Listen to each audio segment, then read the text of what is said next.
लोकसभा सामान्य उपचुनाव में सुरक्षा व्यवस्था के इतने चाक चौबंद और कड़े इंतजाम किए गए थे कि परिंदा भी पर नहीं मार सकता था। स्वयं जिले के आला अधिकारी चप्पे चप्पे पर नजर रखते दिखाई दिए। आइए आपको भी दिखाते हैं।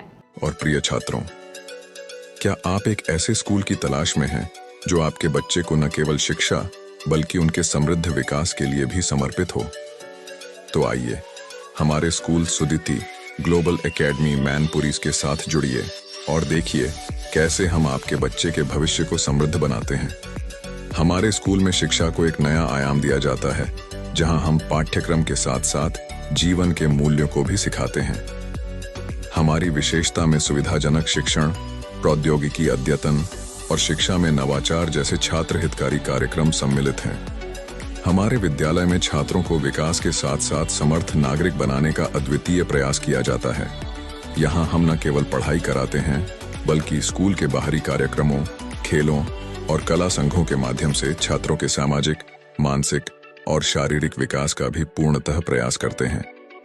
आइए चुनिए एक स्कूल जो आपके बच्चे के भविष्य को समृद्ध बनाए।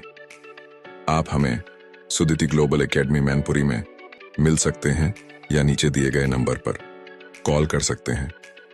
धन्यवाद और आइए अपने बच्चे के भविष्य को सशक्त बनाएं।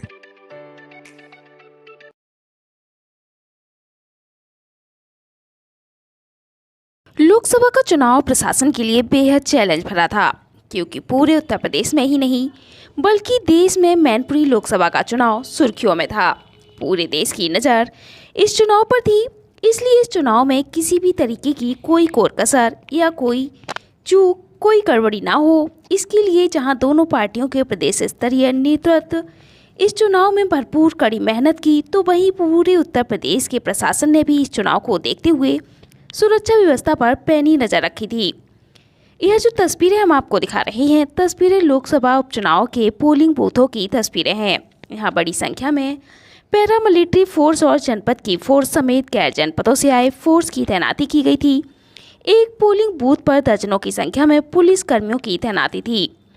इतना ही नहीं, सेक्टर मजिस्ट्रेट, जोनल मजिस्ट्रेट के साथ स्वयं जिला अधिकारी अविनाश कृष्ण सिंह और पुलिस अधीक्षक विनोद कुमार सुरक्षा व्यवस्था की कमान संभालते दिखाई दिए। आप भी इन तस्वीरों में देख सकते हैं किस तरीके से दोनों ही अधिकारी सुरक्षा व्यवस्था को देखते हुए पोलिंग बूथों का निरीक्षण कर रहे हैं।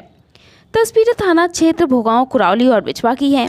यहाँ दोनों ही अधिकारियों ने बड़ी संख्या में पुलिस बल के साथ मतदान केंद्रों का निरीक्षण किया है।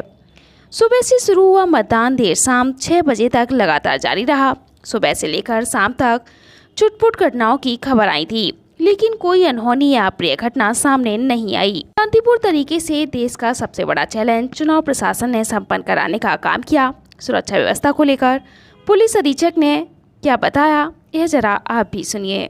हैं लगभग सर, शांति व्यवस्था के लिए सर किस तरीका से सुरक्षा व्यवस्था की गई है? देखिए, पूरे जनपद में 1267 मतदान केंद्रों पर और जो मोबाइलें लग रही हैं उनको लेकर के 10,000 सुरक्षा कर्मी लगाए गए हैं। पूरे जनपद की फुल प्रूफ सिक्योरिटी प्लान बनाया गया है और पूरे जनपद में सुबह से ही शांतिपूर्ण मतदान चल रहा है। जहां पर भी छुटपुट कोई शिकायतें आ रही हैं उनको तत्काल अटेंड किया जा रहा है। हमारे 163 सेक्टर, 28 जोनल के अतिरिक्त जो थाने में है वो क्यूआरटी, क्लस्टर और इतनी मोबाइलें बनाई गई हैं कि हर 10 मिनट में कोई भी सूचना पर हर 10 मिनट में पोलिंग स्टेशन पर पहुंच करके उसको रिजॉल्व कर रही हैं और कहीं पर भी कोई किसी तरह की समस्या नहीं है। जहां पर भी छुटपुट समस्याएं आ रही हैं उनको तत्काल अटेंड करके निराकरण किया जाएगा।